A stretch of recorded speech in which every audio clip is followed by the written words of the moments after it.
Due to an infrastructure failure, a landline phone outage has been reported in the area indicated on the corresponding email, text message, or tweet. Customers in this area may lose landline phone service. Cell phone service is operating normally.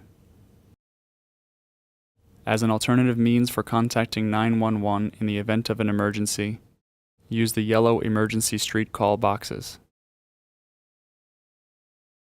For more information, please visit NYC.gov/MOPD.